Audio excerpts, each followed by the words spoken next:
Hello, Saratoga. My name is Dan De Federicis. This is the Saratoga Podcast. I'm here with my co-hosts, Robin Dalton and Adam Israel. Robin, how you're munching? Just like I'm I'm interested, sorry. you gotta share. You gotta share when you're doing I'm this. sneaking some Swedish fish in. I'm sorry, you guys. I need some good protein. Afternoon pick me up. Yeah, Protein from this nice lean fish.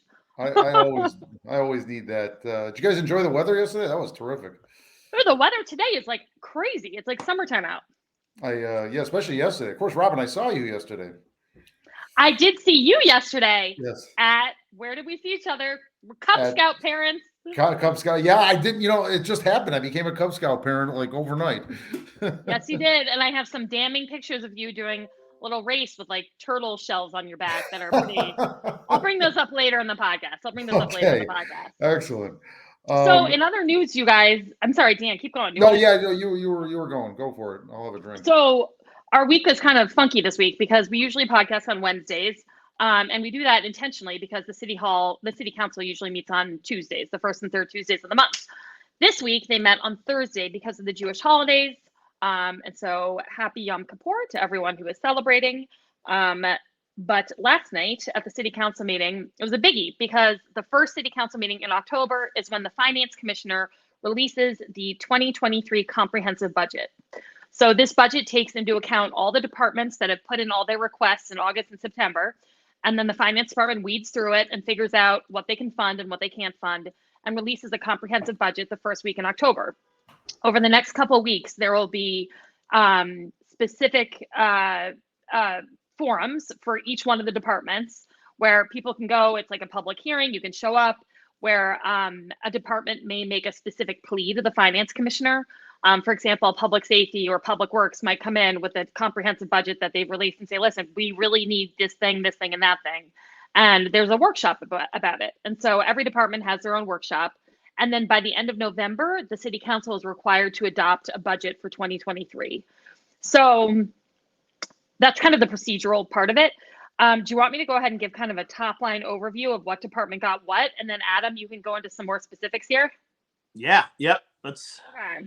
So this is what I understand. The mayor's department's budget got increased by $300,000 from 2022. The finance department's budget got increased by $100,000 from 2022. The Department of Public Works got negative $1.1 million from their budget compared to 2022, which is pretty substantial considering their budget's about $9 million. The Department of Public Safety got plus $1.1 million. The Accounts Department got negative $170,000. Also a pretty big nut considering how small the Accounts Department budget is. And then most surprisingly to me, the Rec Department got negative $300,000 in funding, which was very disappointing, I thought. So those are the numbers. And then Adam, can you fill us in on kind of the tax issue too? Because I believe the taxes are going up.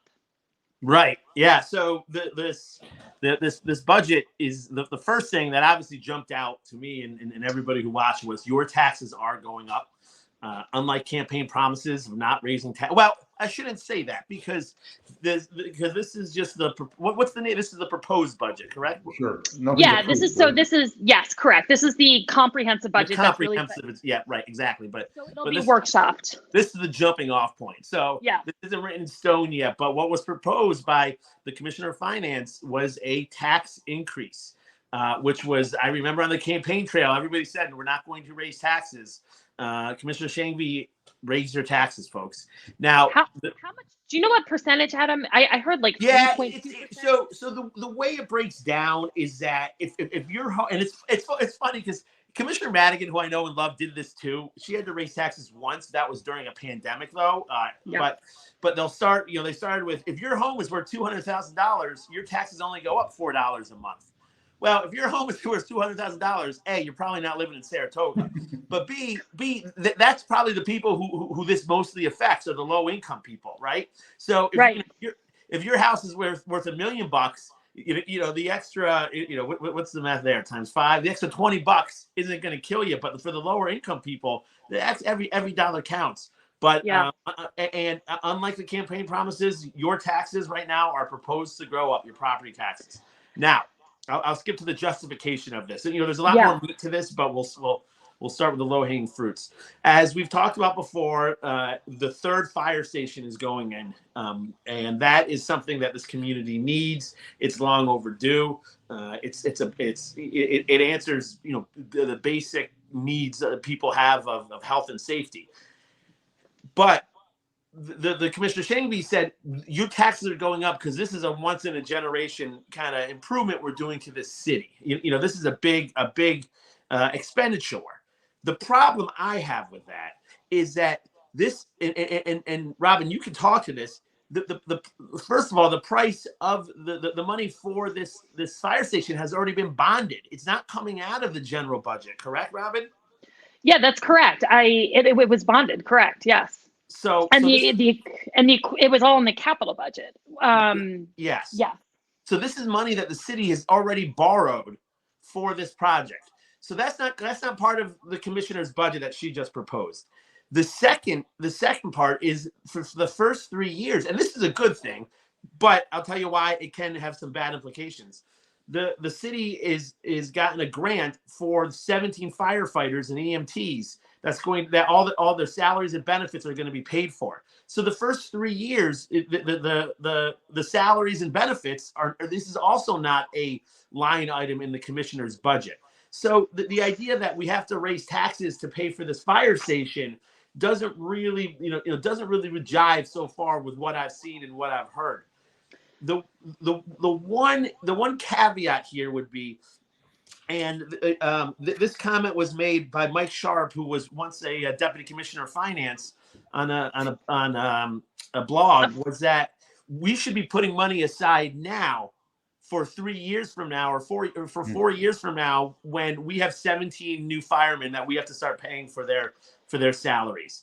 But we don't see that happening. So I can understand, hey, I'm going to raise taxes to start to essentially put money in this special fund for 3 or for 4 years from now. That's not happening either. So to me, okay, so just to kind of like dumb it down here, we bonded, I think, just over $7 million for this project, for the firehouse. So that was done. And then the SAFER grant that the city applied for and successfully got, which is great, is for $4.1 million, is my understanding. And that $4.1 million is spent over 3 years.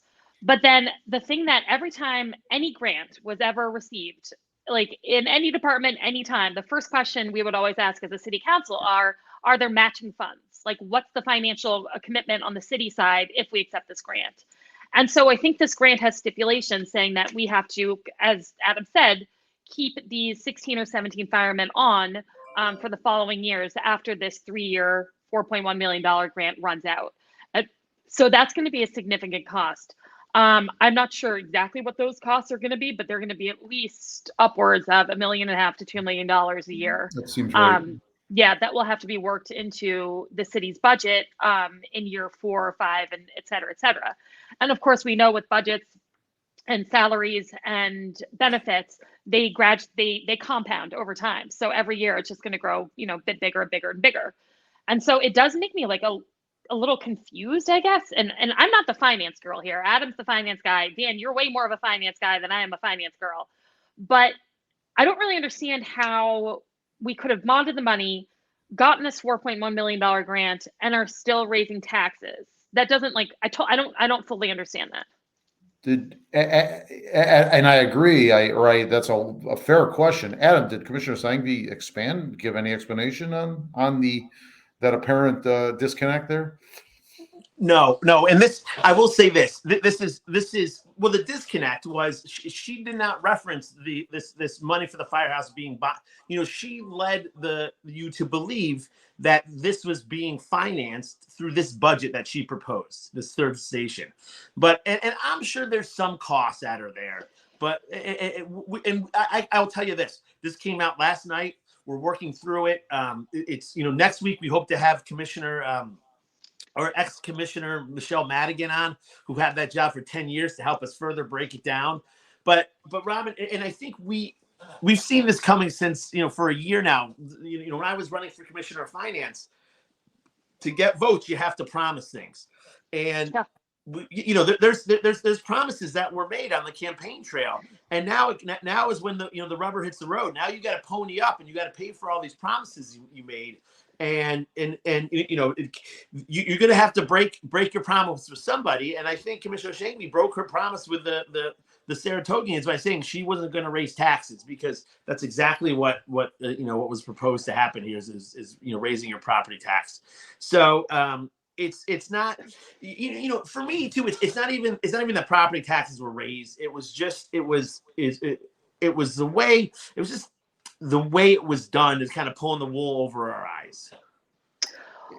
Is there, I mean, a lot of times there's a proposed tax increase. They either keep it even or a slight reduction, and hallelujah, they sort of set you up for bad news. But then, lo and behold, we shuffled the deck, and now you've got a 2-cent tax decrease. Aren't we wonderful? Do you see any of that being played? I don't think, and that, I mean, in the numbers that Robin gave, because if you're gonna if to not have a tax increase, you're gonna have to pull money back, spending money somewhere, and the only the Department of Public Safety, you got 1.1 million. Maybe they're going to defund the police. Maybe you're right. Maybe they're gonna.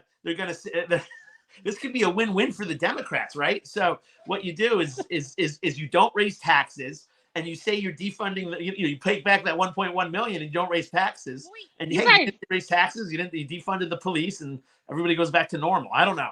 Can I I'm like completely oversimplifying this, right? But I'm looking at these numbers. Okay, so the mayor's department got plus $300,000, but the rec department got negative $300,000. So that cancels out, right?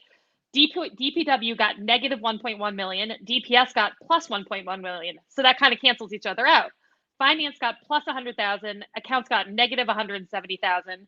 So all we're left with is negative $70,000 increase to the budget. Wouldn't that be correct?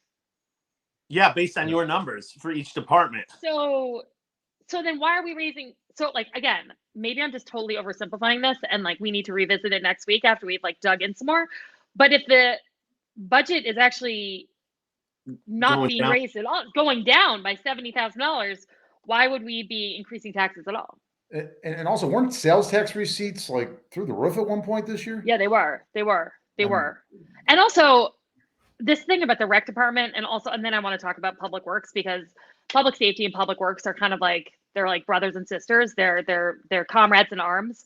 They're really the essential services for the entire city. And I know when I was in office, Skip Sirocco and I were kind of we always felt like we needed to stick together, and what was good for his department was good for my department, and vice versa. A $1.1 million cut from the Department of Public Works is really dramatic, and I think it would have to prompt layoffs. Because that's almost, like a 9th or 10th of their budget. That's really significant. But also the rec department, my God, when, for example, Commissioner Madigan was running for office and we were going through the hell of the pandemic budget, there was a complete panic over the rec department not getting funded again. And she was trying to make basically the rec department pay for itself.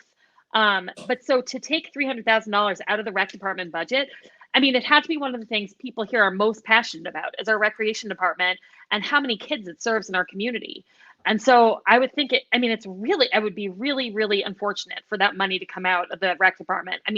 My kids use rec services all the time. It's one of the most affordable ways to get your kids into lessons in sports. And dramatically affordable compared to every other option. And so it's a huge lifeline for a lot of parents who want their kids to be taking a lesson or involved in sports, whether it's ice skating or being on a soccer team, So I would hate to see that department lose $300,000 out of their budget, which I think was maybe. I think maybe because one thing we know for a fact that it was proposed that your taxes are going up. These department numbers, we just kind of got scratched out right before the podcast. Yeah.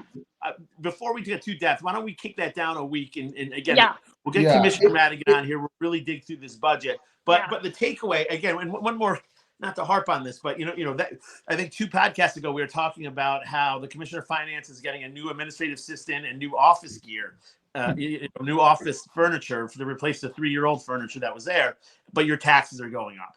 So, this is something that we'll be talking about through this whole budget process. Yeah. With a little more time, we'll bring in a little more detail about what's going on, but this is what's being proposed now. And not only that, but we'll make sure that people know, we'll add it in the comments, what days these workshops are happening. So if you feel passionately about something, whether it's the rec department, whether it's public safety, public works, whatever, you have the opportunity to go in and express your concerns and express your comments to the city council while they hash out this budget. And I think that's a really, really important thing for Saratogians to know, because you can be so much a part of this process. And it doesn't take a lot of voices. I mean, 10, 20 people can really move the needle when it comes to one of these issues. So we'll make sure to publicize those so people can get in and make their concerns or their support heard. Yeah, and I'll give you a great example of that, Robin, because, moving on to last night's city council meeting, something that happened, there was a public hearing about McTighe alleyway and Henry Street, and making part of those streets one way to kind of curtail traffic flow and stop speeding and whatnot. And what was interesting, because most people this doesn't affect unless you live in that one kind of block radius. Robin, you live close, and we can talk about that in a moment. But a lot of the neighbors showed up who live on that, who's live on Circular, whose backyard bumps up to McTighe alleyway, and were really upset with the fact of they weren't notified that this was happening, because they all had some. You had a resident who lived there for 50 years who had very valuable input on why this idea in theory is a good idea, but the details need to be worked out. And they, the neighbors referenced one of them happened to catch it on the app next door, and then told the other neighbors, but you had 4 or 5 neighbors show up, who all made the same argument. And it was one of these, it was kind of talk about unforced error. Our city council did legally what they had to do and publish this. They brought the city attorney up, Tony Izzo, to say, yes, this announcement was published in 2 places. But one of the neighbors said, if you make a change to your home, you got to notify every neighbor within a certain, radius. And that probably was a good thing to do. So this is one of those, I think, a rookie mistake by the city council. I think they didn't think this one through. It's not, this isn't one of those, we'll give them heck when they deserve it. This is one of those, hey guys, maybe the next time, if you're doing something that fundamentally changes a neighborhood and the traffic flow, maybe tell them, take the extra step to notify the neighbors. Yeah. What's so infuriating to me about all of this is that this city council campaigned on communication and increasing communication and doing all these listening tours and going to different neighborhoods. They campaigned on adding another city council meeting during the month just for public comment. It was all about listening, communicating. And I think the city council communicates like shit. And this is kind of a perfect example of that, and it makes me angry, because so to do the bare minimum, you guys, that is probably publishing this notice in the classifieds of 2 papers. So if you happen to read the classifieds of, I don't know what papers they're using now, but if you happen to read the classifieds in Saratoga Today, which comes out once a week, or the Daily Gazette, which, or at one point they were doing the Schenectady Gazette, who's reading the freaking classifieds? Like, are you guys reading the classifieds? I don't read the classifieds. I certainly don't read them to find out what's happening in my neighborhood. If I'm correct, McTighe Alley is like half a block away from where I live. And it is like a weird traffic pattern situation where we are. I'm on Caroline and Circular, and there's like Hodgman this way and an alley this way. And in the past, there have been changes made to Henry Street that really, really like massively screwed up the flow of traffic in the neighborhood. But it disappoints me that like I had no clue that this was happening. But at the same time, I walked by the old Children's Museum on Caroline Street. They apparently wanted to change the signage on the building. And there's this humongous sign outside the building that says like public alert. And it's like public hearing because this property wants to change their signage. And it's this huge thing. You can't miss it walking up and down Caroline Street. So for the Children's Museum, which is now becoming something else, they want to change the sign in front. They post a huge notice, but to change the traffic on an alley, which actually impacts the way you can get to your home, access your home, kids playing outside, has a lot more repercussions than a change of sign. I don't boo about it. So that is kind of frustrating. Yeah, this is the second time this year we heard it was in the legal notices. And it's not 1956, folks. I know. Really, and Adam, I'm going to plug your site, What's Going On Saratoga, for about 5 minutes worth of effort. and maybe this isn't enough. They certainly should have postcarded the neighborhood. But for 5 minutes of effort, they could have posted on Facebook. And I realize that's unusual, but guess what? It's 2022. Facebook and social media is extremely relevant. The legal notices in newspapers that nobody buys and nobody reads are not relevant. Accept the times. I'll give you an example, Dan. They do where Commissioner Shaneby, and listen to her credit, she did post on social media that and this will actually segues me into something else I wanted to talk about. She posted on social media that this meeting today was not about the aggressive panhandling. That is going to be on the October 18th meeting. That's something, the aggressive panhandling. I think regardless of how you feel on this, you have an opinion, and dare I say, some people might feel passionately about it. Wait, we're hopping subjects for a second, but I just want to say, like, I think I would like to go to the city council and public comment and say what Dan literally just said. This is not like 1950 anymore. We need to change the policy for notifying people about these changes and update it to be more modern, include, the internet. Somebody said that where the city council could on their own just publish it in other places. Nothing constrains them, but we could change something in the charter or change the procedures where the city council is required to publish things, to update the publishing, which again makes sense since this is a whole new world we live in when those were written.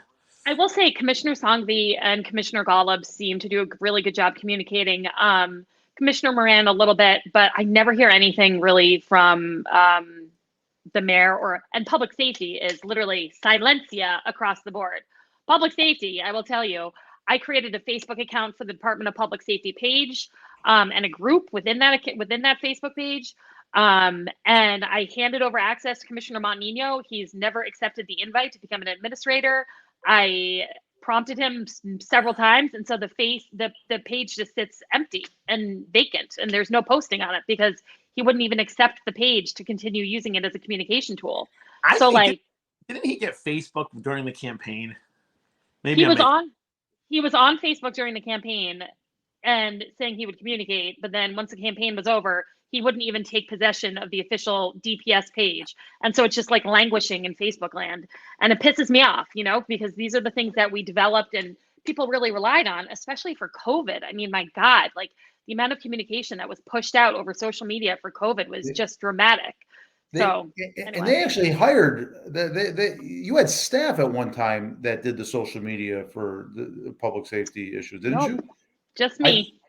Then prior to you, was there staff? There was someone hired for communication that was there for maybe 2 or 3 months of my term, but then they were let go. That was the mayor's office. No, that was zero. It's a long story. We'll get into it another time. Anyway. Hey, I guess something else, real quickly. I guess something else cool about the city council meeting last night. Yeah. This is something really neat that's happening. So the Saratoga County Airport is getting like $40 million in federal funds to completely revamp the airport. Now it was funny because the I'm blanking on his name, not Tara, but who's the other county commissioner? Matt Veach. Thank you. Matt Veach, he was talking about this whole new brand, this whole new experience. How before, when you came in on the plane, you'd have to get off, you'd be on the tarmac, you'd get wet. It was built in the 50s, and still had that feel, and not a good way. It's going to be a modern airport now, and it was brought up. Well, it's really only used by the people who have their own planes. I was just going to say, like, who the hell? So for all the people with the PJs, aka private jets, you can all look forward to like a better landing experience, a better tarmac experience. Yeah, exactly. No one's gonna have to get their Gucci wet stepping off the plane. But wait, can I ask you a question? So that I feel like there's always been like a fairly significant controversy with the neighbors who live around the airport and the noise it creates. And I can imagine they actually wouldn't be super pumped about a $40 million upgrade because that just means a lot more plane traffic. You know what? That opposition would be brought to the county though, right? Not the city. Yeah, because I don't think they live within because I think it's more Milton adjacent. Yeah. So they weren't happy, but part of the selling point, and it was funny because he was describing this, and everyone was getting excited, and then it was like, wait a second, Probably nobody watching or listening is going to get the. But he did say that it's going to have a restaurant in there that'll have picnic tables. So it may have a. There'll be there. Well, it might be I don't know like a small mall, but they'll have like this. The auto museum will have shows in there. So they'll put out some cars from the automobile in this airport. So there'll be cars at the airport. There'll be cars nice to be that rich, huh? Planes, trains, and automobiles. Exactly. How cool would that be? They're really gonna have a great experience. How cool would that be if you could drive to Milton and take a plane to Florida, right? I was just gonna say, if JetBlue signs on, you guys, I am all in. We only need like 10 million more subscribers, and we can do this, guys. Oh, the other neat thing too is they're gonna plant. I guess Mary Lou Whitney had her own rose strand or something like this.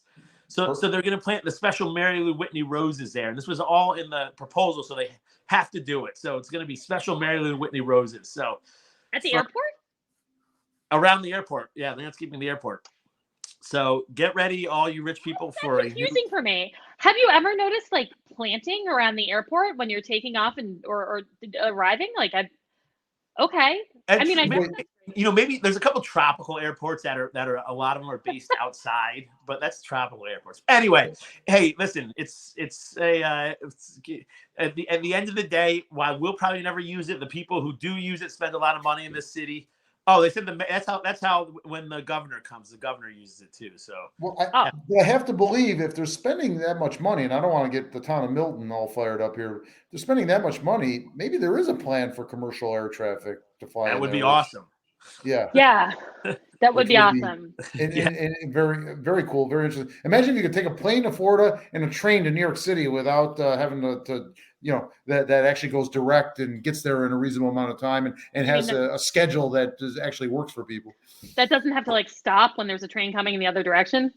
That would be great. Well, you guys are all welcome to come on my PJ anytime you want. It's always gassed up and ready at the Saratoga airport. So I'll wait till they get the new restaurant. Maybe it'll be a Chick-fil-A. I was just gonna say that, Adam. It's gonna be a snack bar where you can get hot dogs and chips. Oh, but there'll be picnic tables, guys. Picnic tables. You know how people on their private jets need a picnic table? Okay, I'm being facetious. I'm sorry. I apologize. It's money is a great thing. Can we jump to the district attorney's race? Or yes, go right ahead.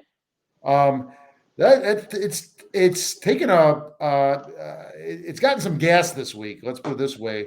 The actress Catherine Oxenberg, who goes way back to the mid 80s with the show Dynasty, and his credits since then, came into town to endorse Michael Phillips and to accuse local law enforcement, specifically DA Karen Hagan, of doing nothing when the Nexum cult was active and sex cult is how they referred to it, and branding and otherwise abusing women.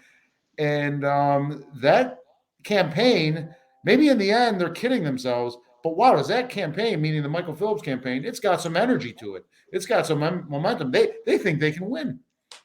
So one thing about that I'm confused about, wasn't it David Soros, the Albany district attorney, that prosecuted Nexium because they were located outside of Saratoga County, I thought? No, they were the homes were in Half Moon. They did at one time have a headquarters in Colony, Latham area, but the homes, there was a cluster of homes that they all lived in and used in Half Moon. So that is some of his point. But wasn't the prosecution? If the prosecution was of Keith Raniere was through the Albany District Attorney's Office, correct? It was federal. It was when he landed in prison because the U.S. Attorney's Office, in down in Brooklyn, got involved. Oh yeah, that's right. That's what really made things happen. Nothing happened locally that I saw. It was, and they're going after Karen Hagan. I don't know if it's fair. I don't know if that's fair either. I don't know. Yeah. But I don't know that it isn't. What I will say is local law enforcement generally was a disappointment on that. There was just a no-go from anybody, including my former agency, the state police. They did nothing on Nexum. I just don't know if it's fair to pick out one DA's office in the entire Capital District and say you did nothing while you were ADA and then DA. It should have been the feds. I'd like to see more on this But Also, they can made we it an just issue. It's clear we it's an just be issue. It's front and center. Karen Hagan did a couple TV interviews yesterday regarding that, where she explained how it was more federal case, multi-jurisdictional, even international in scope. And it yeah. certainly wasn't for one DA's office. So we'll see if that has legs or not. Keith Raniere has also been sentenced to like a bazillion years in jail, has he not? Yes, he's Like in federal 100 prison as we plus or speak. something. And he was just there's still a group of people that are still devoted to him. It's Yeah, I think that's how cult leaders work. But but my question is like what wasn't done? Like the I mean, okay, maybe I just don't know the facts here because I'm just Keith Raniere was the person responsible, correct? So he's sitting rotting in jail. So what was it was just it didn't happen took fast too long. Some of the sexual abuse, perhaps a lot of it, occurred in Half Moon. Right. It took too long. And so when they say local law enforcement too, I just like to be a little more specific because like it's such a wide net to cast, and so what law enforcement would have been responsible? Would it have been the state police? Would it have been the sheriff's department? Would it have been the Saratoga Springs City Police? Like who dropped the ball? Are they like who are they accusing of dropping the ball? Well, in this case, it's pinpointed at the Saratoga County District Attorney's Office and Karen Hagan during her time bridging from an assistant district attorney to district attorney. That's what the campaign of Michael Phillips is saying. Generally, I gave a general criticism of law enforcement in general in this region. Right. That nobody did anything is really what I saw. Right. Nobody. So do we think this is going to resonate with voters? That's my question. I don't know. As a good friend of mine used to say, this dog don't hunt. I don't know if this dog hunts or not. I just don't know. But boy, bringing in a Hollywood actress and so forth, they're going for it. They're believing it's going to be a big issue. They're believing it's going to sway voters. And this campaign's got some energy and some money, unlike any Democrat running for DA. That it hasn't happened. It hasn't happened in anyone's recent memory. I think it's been 40 years since there's been a competitive election for DA, or not even competitive, but at least a DA candidate. So it's interesting anyway. I don't know if the accusations are fair. I don't know that they're not fair. But, speaking of that race, we can let people know that on Tuesday, I have like a fly around here. Go away, fly. On Tuesday, the 11th, Saratoga Today newspaper or Saratoga Today Publishing is having a debate between the district attorney candidates. Presumably that will be live streamed to their Facebook page. And again, it's Saratoga Today Publishing. And so that'll be Karen Hagan and Michael Phillips debating with Chad Beatty and Tom Demopoulos as moderators. So I think that'll be I'm like there for that. I'm going to be front row sitting there for that, or front row in front of my computer watching it at least. I think that should be really interesting, and people should tune in and inform their vote for district attorney. I know we have reached out to both candidates to come on this podcast. Michael Phillips had been booked actually to come on our podcast the next day on the 12th, but said he could not prepare for the debate and our show at the same time, which was unfortunate because, my God, if he's prepared for a debate the next day, I feel like he could certainly handle the three of us, but c'est la vie. So perhaps he'll come back another Wednesday, but it would be great to have them both on. And I know we've also reached out to some of the other candidates, and we will be bringing you some candidate interviews over the next couple of weeks. Other than that, what do we want to touch on, guys, before we signed off here? Do we want to do some cheers and jeers? I know we're kind of closing in on 1 o'clock and I've got to hop at 1, but have we missed anything? I am ready for a cheer if we're Go for it, Dan. Another issue. Cheer away. Cheer away. Okay, listen, it's yesterday's weather was great. Tomorrow's weather will be colder, but at least last I saw it was going to be dry. There's some really neat things happening in Saratoga this weekend. I'm just going to name a couple of them. The Auto Museum has a Saratoga Auto Museum. They're going every other day with something, it seems. With the auction just a week or two ago, but they're going to have a vintage BMW show tomorrow. And what I'm hoping I get downtown for tomorrow is the Flavor Feast, which feels like it's got a bit of a Chowder Fest kind of concept where you get $1 samples at a number of restaurants, but this is international. That's the whole point of it all. Do we have international restaurants? We do, and it's going well beyond what the restaurants that are you're normally familiar with. There's some cuisines. Italian. We got a lot of Italian. We don't have enough pasta places in town. Chinese. What's that? Actually, we do have quite a good number of them. I know. I'm teasing, guys. I'm teasing. Yeah. But there's I did talk to our friend Dingman yesterday, and she's pretty excited by what they put together. I couldn't even begin to start naming to you all the cuisines, but when she was telling me them, I was pretty impressed. So I'm going to stick with just a cheer this week and not muddy it up with any jeers. And that's where I'm at. Cool. Thank you for that. The Flavor Feast sounds awesome, actually, and that's a fun family activity as well. I know. I think there was like a wing fest last week, and I was kind of bummed I didn't know about it in advance. My inbox is loaded with festivals, events, fairs, this, that. Unlike as recently as a couple of years ago, it's post. Maybe it's a post-pandemic thing. I don't know. The people want to get out and eat. Yeah. Internationally. And that is tomorrow. Without leaving Saratoga. With largely along Broadway. Adam, you're making me laugh. All right, Adam, what do you have? Oh, music too. Sorry, I'm interrupting. They're gonna have music too. Okay, enough. Okay, all right. Go ahead. Is it international music or American? All right. Multicultural, Adam.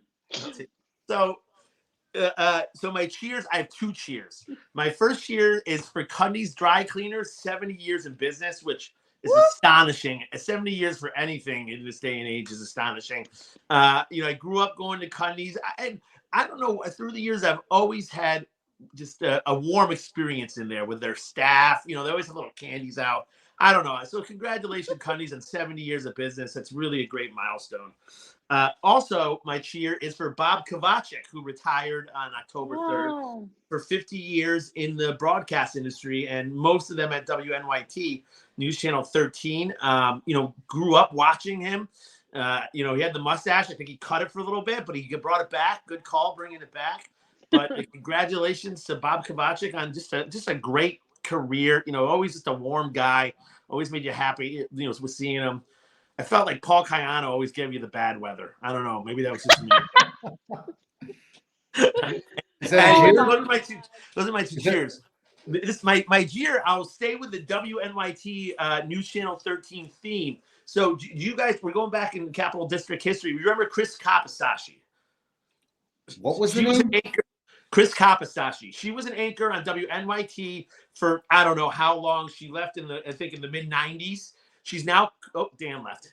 Dan left. So Chris Kapisashi, she's now Chris Jensen on MSNBC. But she started out for years across Ed Daig at WNYT. No way. Yeah. So that's a little. I'll give you a little WNYT kind of knowledge here. So that's one thing that she was. All right, Dan's back.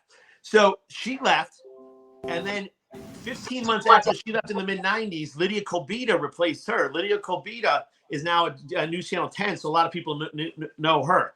But between those two anchors for 15 months, we had an anchor at WNYT named Carrie Lake. Lake. You're kidding me! No. Okay, I'm not following. You got to keep going. Oh my God, the horrendous gubernatorial candidate in freaking Arizona? From Arizona, yes. Oh. Shit! So, election denier, QAnon, Carrie Lake from. Yes. God, Adam, you're blowing my mind. I know. No one's pointed this out yet, but you. What's that? Shit. You're the first person to point this out of this. Well, somebody actually, I was talking with Lydia Kolbita, who gave me this, and this came up, so I didn't figure this out. She's the one who told me. She's like, do you remember who replaced Chris Kapisashi, who's now Chris Jensen? She's like, no, like Carrie Lake, and I had the same reaction Robin did. But there's a little Capital District knowledge. But cheer to Carrie Lake for being an election denier. That's what scares me now the most out of all this stuff is the threat to our actual electoral system, right? If we didn't, and she said this, if I don't win, there's cheating going on. This erodes our democracy. It's been proven time and time again to be untrue. So cheers to her for spreading these conspiracies. Yeah. Wow, Adam, you just blew everyone cover your ears. You fucking blew my mind. Sorry. F-bomb warranted. F-bomb warranted. You can follow that one up, Robin. I'm going to follow that one up by saying that if you are concerned about candidates who are a threat to our democracy, go to Join the Union US, because that is the Lincoln Project's volunteer arm, and you can get involved in various swing states and really help protect democracy and protect our country from people like Carrie Lake, who will turn us into a fascist, nationalist country where your vote no longer matters. And that is a scary thing.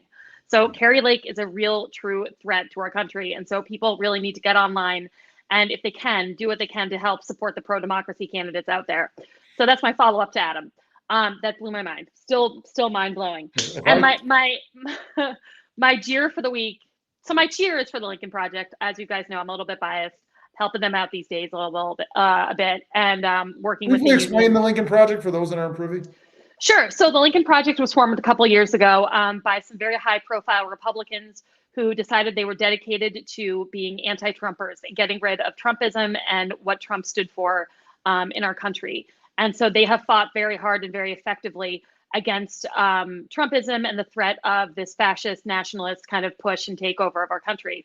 And so they have gone and raided all these elections across the country, whether it's secretaries of state, gubernatorial candidates, congressional candidates, Senate candidates, and they've given them a pro-democracy score. So you can see who's a threat to our democracy and who is not. And so it's not down party lines. It's literally just how they assess them in terms of supporting our democracy and the fundamental tenets of our Constitution and what our country was founded on. So they're pretty great. Let me ask you a quick question about them and put you on the spot a little bit. So I remember the Lincoln Project, finding out about them before you and I were talking about it. And I really felt they did a good job of representing somebody who believed how I believed, somebody who has conservative values, but does not agree with Trump and what he did and what he's doing. Do you think the Lincoln Project now has changed into just, are they sticking with this core mission of defeating Trump and Trumpism, or is it expanding through all to kind of defeat all conservative values? Because that's what I see doing a little bit.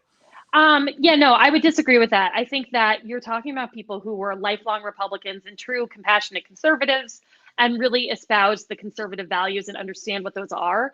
And while they've left the Republican Party, because most of them have left the Republican Party, Michael Steele, who is the former national chairman of the Republican Party, is still in the party. But aside from that, most of the leaders in the Lincoln Project have left the party. But they have not left their values. They still have their core political values. But what their message is that we kind of have to put those aside right now. We have to put our policy issues aside because we have to focus on literally just preserving democracy. A greater threat. Yes. So it's about putting the smaller issues aside and focusing on the one true threat, which is the threat to democracy as represented by all the election deniers who are running for office in our country, many of whom have a real shot of winning their elections, which is a scary thing, especially when you're talking about secretaries of state who, validate and confirm election the results. The results in their own state. I mean, it's a really scary thing to know that someone is running who's going to say no matter what, whatever the results are, if they're not in the favor of their party, then they're not accurate. They're already saying that. That's terrifying. And someone like Carrie Lake, she's been a broadcast journalist for almost 30 years. So she's incredibly polished, incredibly articulate, incredibly telegenic, kind of like Dr. Oz in a way. She really has this advantage of knowing how to speak to people on television and can be very charismatic in that way. But her messages are terrifying. I watched the Arizona, I'm a total geek, and I watched the Arizona gubernatorial primary with just the Republican candidates. It was, excuse my language again, cover your ears, it was fucking bananas. It was fucking bananas. So for anyone who's interested in learning about Carrie Lake, just go to the internet, Google Carrie Lake. You will find out, go back to June, watch the gubernatorial Republican debate, and you can see her true colors fly. And I mean, prior to running for this position, I might add, she was an Obama supporter. So she's literally thrown all of her own personal political values out the door in a bid for a power grab, because she sees an opportunity here, which is really disgusting and disheartening. But anyway, I digress. Wait, if you're not on a roll, I got something that just sort of popped up, or something I realized. Yeah. We got a comment, and I missed it 20 minutes earlier when it showed up from Dave Morris. McTighe Place and the city notifying them. Try the poor folk on Geyser Road who, after 10 years, were never notified, never emphasized in caps, notified about taking a bunch of their front yards for a bike trail when they didn't have to. But hey, what do I know? Dave, thank you for commenting.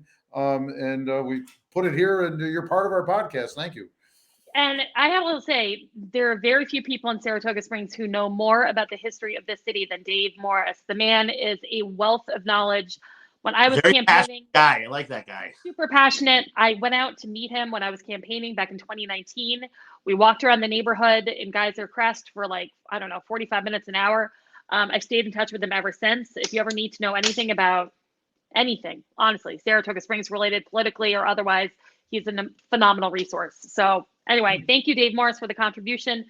You guys, I've got to jump only because I've got to be a mystery reader at the Lake Avenue Kindergarten in about 10 minutes. Well, but, you're no longer the mystery reader. You just announced it to the world. I know. Don't tell Tommy, guys. My one jeer was going to be very quick, which is just Karens of the world, Karens locally. Time to go away. Not a good look, Karens.